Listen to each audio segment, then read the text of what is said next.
말씀은 마태복음 5장 5절에서 12절의 말씀입니다.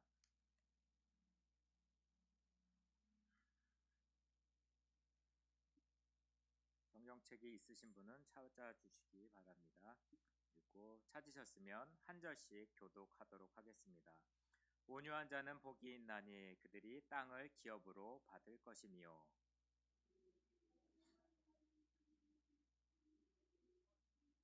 긍휼히 여기는 자는 복이 있나니 그들이 긍휼히 여김을 받을 것이며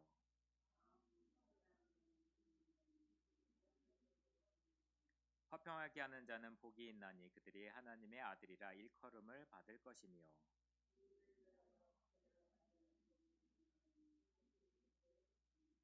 나로 말미암아 너희를 욕하고 박해하고 거짓으로 너희를 거슬러 모든 악한 말을 할 때에는 너희에게 복이 있나니 기뻐하고 즐거워하라. 하늘에서 너희의 상이 큼이라. 너희 전에 있던 선지자들도 이같이 박해하였느니라. 아멘. 할렐루야. 할렐루야. 만나서 반갑습니다. 오늘의 문제가 혹시 나와 있나요? 네. 같이 한번 읽어보도록 하겠습니다. 네. 심령이 가난한 자는 복이 있나니 천국이 그들의 것이며 애통하는 자는 복이 있나니 그들이 위로를 받을 것이며 온유한 자는 복이 있나니 그들이 땅을 기업으로 받을 것이며 의에 줄이고 목마른 자는 복이 있나니 그들이 배부를 것이며 금방 읽었던 것과 같은 내용입니다. 조금 초성으로 바꿨지만 한 번 더 기억하시길 부탁하는 마음에서 같이 읽어봤습니다.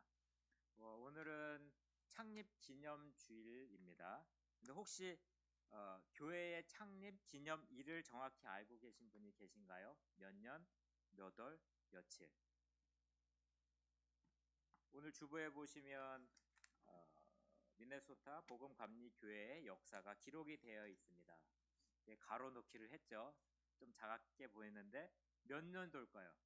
45주년이면 수학 79년입니다. 그리고 주일이 몇 월일까요? 5월 맞습니다. 그리고 이제 며칠일까요? 5월 1일? 또 다른 분 계시나요? 5월 10일? 5월 6일입니다. 5월 6일을 기억하시길 바랍니다. 네. 많은 분들이 이번 주가 창립 기념 주일인 건 아는데 확실히 알지 못하신 분들이 있을 것 같아서 제가 찾아서 한번 기록을 했고요. 다음부터는 주보 처음에 창립 기념일을 기재하도록 하겠습니다. 팔복의 말씀을 계속 전하고 있습니다. 이 팔복의 말씀이 교회의 기초가 되기를 소망합니다. 반석 위에 세운 교회가 성령의 열매를 맺고 그것을 나누는 또한 사람을 살리는 복음 감리 교회가 되기를 주님의 이름으로 축복합니다. 잠시 기도하시겠습니다. 하나님, 오늘의 예배를 하나님께 올려드립니다. 특별히 복음 감리 교회의 창립 기념일로 예배를 드립니다. 주님, 저희에게 주셨던 그 수많은 말씀들이 있습니다. 비전들이 있습니다.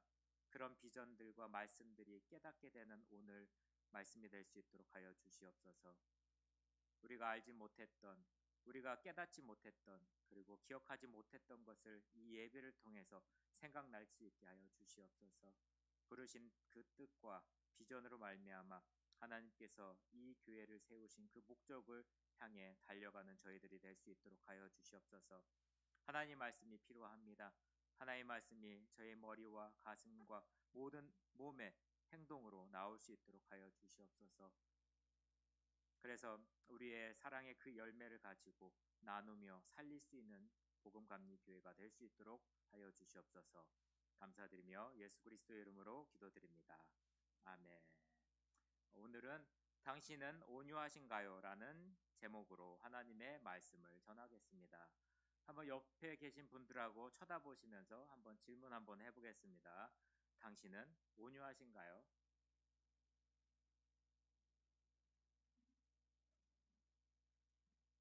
혹시 대답한 분 계신가요? 온유라고 하는 말은 어떻게 보면 연약한 이미지를 느끼게 됩니다. 그래서 현대인들은 이것을 연약하고 힘든 것으로 생각하기 때문에 힘이 있고 강한 것을 좋아하는 시대에 살고 있습니다. 강자를 존경하고 약자를 어떻게 하죠? 무시하는 오늘날의 철학이 될 수 있습니다. 때문에 현대인들에게 겸손하고 온유하신 예수님은 매력 없는 인간으로 보여질지 모릅니다. 본문에서 온유한 자는 복이 있다고 말씀하셨습니다. 그 온유의 뜻은 무엇일까요? 연약의 뜻이 아니라는 것입니다. 이 말은 헬라어로 프라우스라는 말인데 그 뜻은 하나의 힘이 잘 조절되어 그것이 인격에 나타난다는 그 뜻을 가지고 있습니다. 그러면 프라우스의 뜻을 가진 이미지를 한번 찾아봤습니다. 어떤 사진이 보이시죠? 사자와 양이 있죠. 사자의 모습은 어떻게 보인가요? 약해 보인가요? 어떻게 보이시죠? 하나의 힘이 잘 조절되어 있는 어쩌면 그 인격에 나타나는 사진이 될 수가 있습니다. 또한 성경에서 보시면 모세를 잘 알고 계실 것입니다. 모세의 이미지는 어떤 모습일까요? 약자의 이미지일까요? 이스라엘 백성들을 애굽 땅에서 끌어내서 위기에서 직면하면서 누구죠? 바로와 투쟁했던 모세였습니다. 약자의 모습을 발견할 수 없는 모습입니다. 그럼에도 불구하고 신명기의 12장 3절에 보시면 모세를 가리켜 지면에서 가장 온유한 자라고 말씀하셨습니다. 이 사람 모세는 온유함이 모든 사람보다 승하더라고 나와 있습니다. 이 경우에는 온유함은 연약함의 의미로 이해할 수가 없습니다. 또 예수님은 어떠셨나요? 하나님의 아들 구세주로서 결코 약자가 아니었습니다. 그러면서 예수님께서는 스스로 말씀하십니다. 나는 마음이 온유하고 겸손하다고 이야기하고 있습니다. 한마디로 온유라고 하는 그 말은 정사가 잘 다스려져서 하나의 통합되고 조절된 인격의 특성을 말하고 있습니다. 잠언의 16장에 보시면 이런 말씀이 있습니다. 노하기를 더디하는 자는 뭐보다 낫다고요? 용사보다 낫고 자기의 마음을 다스리는 자는 뭘까요? 성을 빼앗는 자보다 나으니라고 기록하여 있습니다. 또한 잠언 25장 8절에 보시면 자기의 마음을 제어하지 아니한 자는 성읍이 무너지고 성벽이 없는 것 같다라고 기록이 되어 있습니다. 성경은 일관성 있게 다스려지는 정서의 중요성에 대해서 말씀하고 있습니다. 성경은 다스려지는 훈련된 인격을 이 온유한 인격적 특성이라고 제시하고 있습니다. 미국의 성공한 한 사업가는 이렇게 얘기하고 있습니다. 최선의 행정가는 자기의 기질과 정서를 잘 다스리는 사람이라고 이야기하고 있고요. 또한 철학자 아리스토텔은 본문에서 온유하라는 프라우스란 말을 이렇게 정의하고 있습니다. 함께 읽어보실까요? 인간은 나오나요? 인간은 누구나 화를 낼 줄 안다. 그러나 정당한 대상을 향해서 정당한 정도로 정당한 때에 정당한 목적으로 정당한 방법으로 화를 낼 줄 아는 사람이 온유한 사람이다. 당시의 사람들은 온유라는 단어를 세 가지 방법으로 사용했다고 합니다. 첫째, 어떤 환자가 고열이 있어서 의사가 준 약을 먹고 정상적인 상태로 들어왔을 때 온유하다라고 했습니다. 한마디로 열이 다스려졌다는 것입니다. 두 번째, 뜨거운 태양볕 아래서 땀을 뻘뻘 흘리며 어쩔 줄 모를 때 어디선가 상쾌한 바람이 불어오면 이때에도 사람들은 프라우스, 온유하다라고 말았다고 합니다. 바람이 열기를 잡고 자기가 안정된 상태에 되었을 때 온유하다는 단어를 사용합니다. 세 번째, 더 많이 사용되는 용도는 사나운 짐승을 훈련시킬 때입니다. 사자나 이리 같은 것을 훈련시킬 때 훈련이 잘 되면 주인은 뭐라고 할까요? 온유하다, 프라우스라고 말했다고 합니다. 힘이 잘 조절되어 유익한 목적을 위해서 사용하도록 훈련된 인격의 온유함에 대해서 성경은 강조하고 있습니다. 성경을 보시면 참 많은 부분들을 기억할 수 있을 것입니다. 아브라함은 어떻습니까? 어떤 것들이 기억나죠? 조카 롯을 데리고 갈대 우르를 떠났습니다. 많은 사람들이 모여서 살 때 갈등이 일어났습니다. 아브라함은 그때 갈라설 입장에 서 있습니다. 그럴 때 땅을 나누어 선택하는 데 있어서 누구부터 땅을 선택하게 만들었죠? 롯 보고 먼저 선택하라고 했습니다. 그 당시에 강자는 누구였을까요? 아브라함이었습니다. 집안 관계로도 아브라함이 롯보다 어른이었고 더 큰 힘을 가지고 있습니다. 그러나 그는 롯에게 먼저 선택권을 주었다는 것입니다. 아브라함의 온유한 모습을 잘 나타내고 있는 것입니다. 정당한 목적과 하나님의 뜻을 따라 그의 힘을 사용하였습니다. 이것이 바로 온유입니다. 아브라함이 롯에게 먼저 선택하라고 하자 롯은 어디를 선택을 했을까요? 소돔과 고모라를 선택했습니다. 그 땅은 어떻게 됐죠? 불바다가 되었습니다. 아브라함은 하나님께 맡겨서 선택을 했다는 것입니다. 결국 축복은 누가 받았나요? 아브라함이 받았습니다. 온유한 자는 복이 있나니 저희가 땅을 기업으로 받을 것이며. 요셉은 어떻습니까? 형들에게 팔려갔죠. 보디발의 아들의 유혹을 받아서 거절하자 그 고발로 인해서 무고한 옥살이를 하게 되었습니다. 또한 하나님께서는 요셉을 총리의 자리를 높이 올려줬습니다. 요셉은 강자였습니다. 그 당시에 그 시절에 기근이 들었습니다. 그래서 기근에 들었던 자기 부모님, 자기의 그 가정 형들이 애굽에 양식을 얻기 위해서 찾아왔습니다. 그때의 상황은 어떻습니까? 요셉이 그 형제를 봤을 때 심판을 했나요? 다 죽였나요? 그렇지 않고 요셉은 이 모든 것을 하나님께 맡겼다는 것입니다.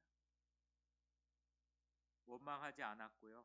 그대로 받아준 요셉의 모습에서 하나님의 그 온유한 사람의 모습을 발견할 수 있다는 것입니다. 성경에서 참 많은 부분들이 나옵니다. 온유한 자의 모습. 자기의 화로서 다스리지 않고 자기의 생각대로 다스리지 않고 하나님께 맡긴 사람들이 있었습니다. 또한 다윗도 그런 예가 될 수가 있습니다. 동굴 안에서 하나님이 세운 사람의 옷자락을 베었다는 사실로만도 가슴을 아파했던 사람이 바로 다윗입니다. 이런 많은 성경의 이야기들이 우리를 온유하게 만들 수가 있습니다. 단순히 약한 자의 모습이 아닙니다. 예수님은 어떻습니까? 그 힘이 없어서 십자가에서 내려오지 않지 않았습니다. 그 힘을 사용하지 않고 오직 하나님의 뜻 가운데 사람을 구원하기 위해서 십자가에 달린 그 자체로 있었다는 것입니다. 여기에서 온유한 예수님의 모습을 또한 볼 수가 있습니다. 이 모습을 이사야 선지자는 저가 곤욕을 당하여 괴로울 때에도 입을 열지 아니하였음이라고 이야기하고 있고요. 사도 바울은 욕을 받되 대신 욕하지 아니하고 위협을 받되 위협하지 아니하고 오직 공의로 모든 것을 판단하시는 하나님 앞에 부탁하셨다고 했습니다. 부탁해야 합니다. 하나님께 의뢰해야 합니다. 그래야 우리의 온유의 모습을 완성할 수 있습니다. 그러면 우리는 어떻게 이 온유함을 나타낼 수 있을까요? 언제 나타내야 될까요? 첫째, 억울한 환경 속에서 나타나야 합니다. 억울함 삶 속에서 온유한 인격이 진정한 온유로 나타날 수 있습니다. 시편 37편 11절은 어떤 구절인지 한번 읽어보겠습니다. 그러나 온유한 자들은 땅을 차지하며 풍성한 화평으로 즐거워하리로다. 아멘. 다윗의 시로서 가장 고통스러운 환경 가운데 읊었던 시입니다. 행악자로 인하여 불평하여 하지 말며 불의를 행하는 자를 투기하지 말지어다 라고 했습니다. 이 말은 할 때는 다윗은 오해와 중상을 받았고 말할 수 없는 역경을 당하고 있었던 때입니다. 다윗은 이렇게 말합니다. 3절 4절에 보시면 여호와를 의뢰하라, 여호와를 기뻐하라고 이야기하고 있고요. 또한 8절에는 분을 그치고 노를 버리고 불평하지 말라, 오히려 악을 만들 뿐이라. 다윗은 억울한 중에서도 온유한 태도를 보였습니다. 이처럼 우리의 온유한 인격과 태도에는 우리가 억울한 일을 당할 때 그 상황 속에서 나타내야 한다는 것입니다. 두 번째는 하나님의 말씀을 받을 때 온유해야 합니다. 야고보서 1장 19절에 보시면 내 사랑하는 형제들아 너희가 알거니와 사람마다 듣기는 속히 하고 말하기는 더디하며 성내기도 더디하라는 사람의 성내는 것이 하나님의 의를 이루지 못한다고 말씀하고 있습니다. 성내는 것으로 하나님의 의를 이룬 역사가 없습니다. 그러므로 사람이 성내는 것으로 하나님의 일을 이루지 못한다고 했습니다. 그 다음 말씀을 강조하고 있습니다. 더러운 것과 넘치는 악을 내어 버리고 능히 너희 영혼을 구원할 바 마음에 심긴 돌을 온유함으로 받으라. 말씀을 온유함으로 받으라고 하고 있습니다. 성경에서 보시면 하나님의 말씀을 받은 두 가지 케이스가 나옵니다. 사울 왕과 다윗 왕의 대조적인 모습을 볼 수가 있습니다. 똑같이 선지자를 통해서 사울 왕과 다윗 왕을 모두 호되게 책망했습니다. 사울은 사무엘에게 책망을 받았습니다. 사무엘은 사울의 불순종 때문에 하나님께서 사울의 왕위가 떠날 것이라고 말합니다. 이것을 들었을 때 사울의 반응은 어떻습니까? 이야기를 들으면서 부인하고 치를 떨었습니다. 하지만 다윗은 선지자가 찾아와서 그의 죄를 책망할 때 한 나라의 왕이었지만 옥좌에서 내려와서 선지자여 당신의 말이 맞습니다. 내 하나님 앞에서 죄를 범했습니다. 라고 회개를 했습니다. 이는 다윗이 낮아지는 것이 아니라 그때가 위대해지는 순간입니다. 그래서 하나님은 이런 다윗을 가리켜 내 마음에 합한 사람이라고 했습니다. 하나님의 말씀을 받을 때의 태도가 온유했기 때문입니다. 이 말씀에 도전받지 못하고 이 말씀이 영혼을 소생시켜 새롭게 할 수 없고 이 말씀이 우리를 하나님 앞에 엎드리게 할 수 없다면 이 사람은 오만한 껍데기일 뿐입니다. 말씀은 도전을 요구합니다. 성경은 말씀을 받은 우리의 태도가 온유하기를 요청하고 있습니다. 세 번째는 공동체의 화합을 위해서, 하모니를 위해서 온유해야 합니다. 온유하지 못한 사람이 공동체에 들어온다면 그 공동체는 깨질 수밖에 없습니다. 바울은 교회의 공동체의 생활 원리를 가르치면서 이렇게 이야기하고 있습니다. 에베소서 4장 1절에서 3절의 말씀입니다. 함께 읽겠습니다.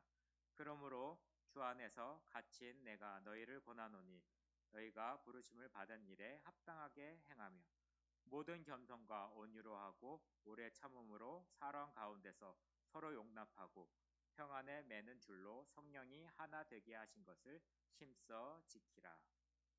하나가 되는데 제일 중요한 것은 온유한 태도입니다. 온유하지 못한 사람들의 발언, 태도, 인격으로 말미암아 우리의 가정, 직장 그리고 교회가 큰 상처를 받게 되어 하모니가 깨질 수가 있습니다.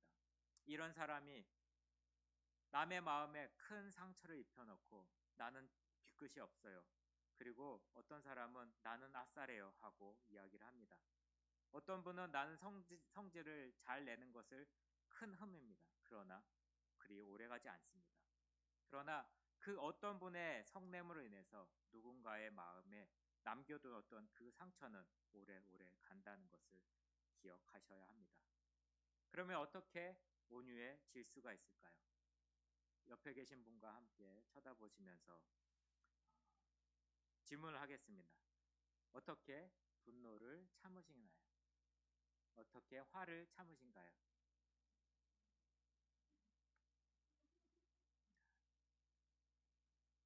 한국에 이런 책이 있습니다. 분노도 습관이다. 분노가 나를 죽인다고 이야기하고 있습니다. 그 분노의 결말은 비극적이고요.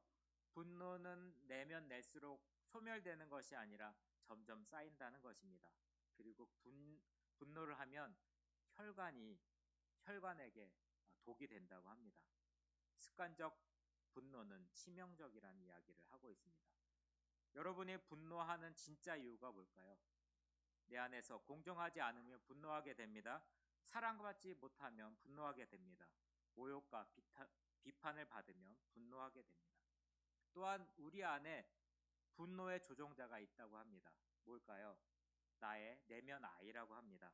열등감의 피해의식에서 벗어나라고 할 때 질투와 시기즘으로 인해서 우리가 분노를 낸다고 합니다.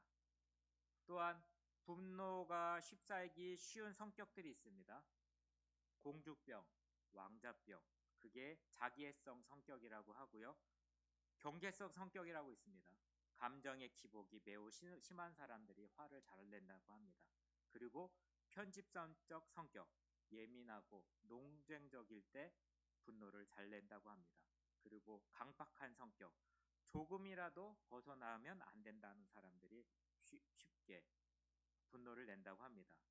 그러면 분노 조절은 어떨까요? 가능할까요? 어렵지만 가능합니다. 이 책에서 보면 분노의 제거 버튼을 누르라고 합니다. 혹시 버튼을 다 갖고 계신가요?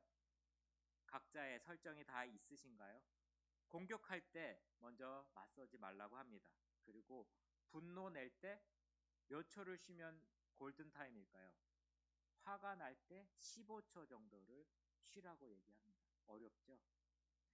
하지만 이때가 중요한 골든타임이라고 합니다. 그리고 긴장을 풀어야 한다고 얘기를 하고 있고요. 또한 전달할 때, 메시지를 전달할 때 너는 어떻고 뭐가 어떻고가 아니고 나의 메시지를, 나는 이렇다라고 메시지를 전달하면 서로의 분노를 식힐 수 있다고 합니다. 좀 어려운 이야기입니다. 여러분의 뇌가 다 있으시죠? 거기에 전두엽이라는 부분이 있답니다. 그 전두엽이 바로 분노 조절을 할 수 있는 센터라고 합니다. 그걸 단련시키라고 이야기를 하고 있고요. 이 전두엽을 단련시키기 위해서 뭐가 필요할까요? 다 알고 있는 것들이 있습니다. 규칙적으로 운동을 해야 되고요. 음주와 흡연을 자제하고 묵상을 많이 하고 의미 있는 관계를 맺고 목표를 세우고 일에 집중하라고 설명을 하고 있습니다. 이렇게 여러분의 모든 생활 가운데 분노를 조절할 수 있는 그 센터인 전두엽을 단련시키고 계신가요? 또한 여러분의 그 마음의 여유를 길러야 된다고 합니다. 적정한 거리를 유지하고 둔감한 것이 또한 여기에 분을 내는 데에서는 경쟁력이라고 하고 있습니다.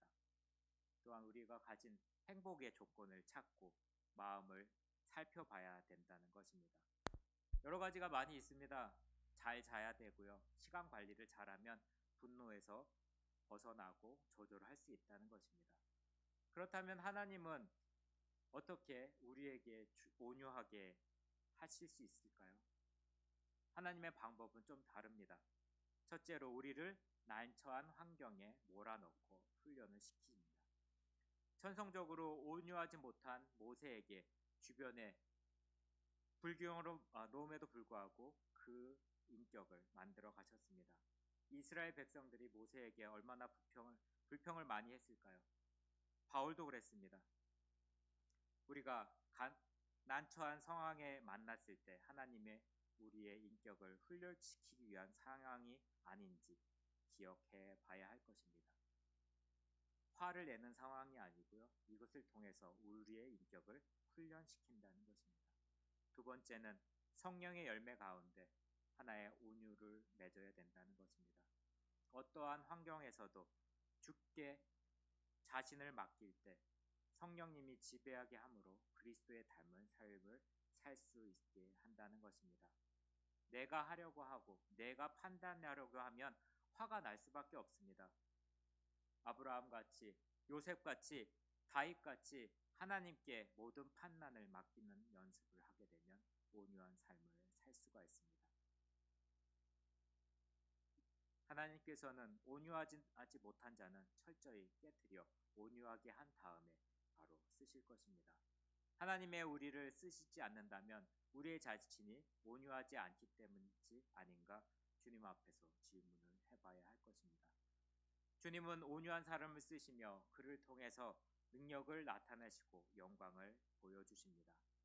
나아가 천국은 온유한 사람이 사는 나라입니다. 성경은 이렇게 이야기하고 있습니다. 너희가 참으면 또한 함께 왕노릇 할 것이요. 우리는 주님과 함께 다스리게 될 것입니다. 온유한 사람들은 마침내 영광스러운 천국의 기업을 얻게 됩니다. 사랑하는 성도님, 심혈관의 나쁜 분노는 버리시고 저와 함께 온유한 사람을 주님의 나라를 얻는 하나님의 자녀가 되시길 주님의 이름으로 축복합니다. 함께 기도하시겠습니다. 주님, 우리는 온유함보다 강함을 찬양하는 시대에 살고 있습니다. 그러나 예수 그리스도께서는 온유함을 우리에게 보여주셨습니다. 세상이 보는 방식이 아니라 훈련된 영적인 모습입니다. 모세의 모습으로 진정한 온유함은 힘의 부족이 아니라 그것을 은혜롭게 지혜롭게 돌보신 것임을 알았습니다. 주님, 마음이 온유하고 겸손하신 그리스도의 온유함을 담을 수 있게 하여 주시옵소서. 노하기를 더디하고 친절히 풍성하여 사랑과 인내로 땅이 아닌 마음을 정복하는 평화의 사람들이 될 수 있도록 도와주시옵소서. 우리의 삶이 온유한 자에서 약속된 축복에 대한 증거로 이 땅과 천국을 상속받게 하여 주시옵소서. 감사드리며 예수 그리스도 이름으로 기도드립니다.